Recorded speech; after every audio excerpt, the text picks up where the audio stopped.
sugatan matapos magkabanggaan ang isang pickup truck at dump truck sa Maguindanao del Norte. Sa Lapu-Lapu, Cebu naman, ginilitan na, hinampas pa ng bote ang isang customer ng KTV bar. Ang mainit na balita hatid ni Nico Sereno ng GMA Regional TV.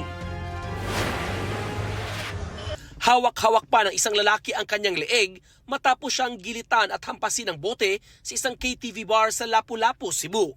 Parigla. Kay wala may altercation nga nahitabo. Pagkanta ng tawhana, nga na, nahitabo. Gibunalan ang ulo. Ayon sa pulisya, mag-isang umiinom ang biktima at kumakanta sa videoke. Matapos kumanta, nilapitan siya ng dalawang customer na nasa kabilang mesa. Nadala sa ospital ang biktima at nagpapagaling pa. Iniimbestigahan na rin ng pulisya ang motibo sa krimen. Sinisilip na rin ang kuha ng CCTV sa iba pang establishmento para matukoy ang mga sospek. Ilan ito sa mga larawang in-upload sa social media kaugnay sa away trapiko sa Lapu-Lapu, Cebu. Base sa investigasyon, gusto umano ng nakatatandang sospek na mag-overtake pero hindi siya napagbigyan ng isa pang motorista.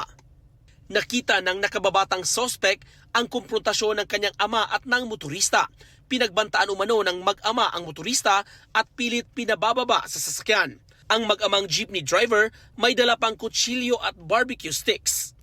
Sumuko sa pulisya ang mag-ama pero pansamantalang nakalaya matapos walang naisampang kaso.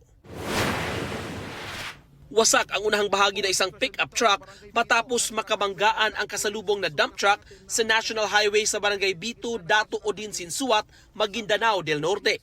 Sa inisyal na report, 3 ang sugatan mula sa 2 sasakyan na agad isinugod sa ospital. Patuloy ang investigasyon ng pulisya sa insidente.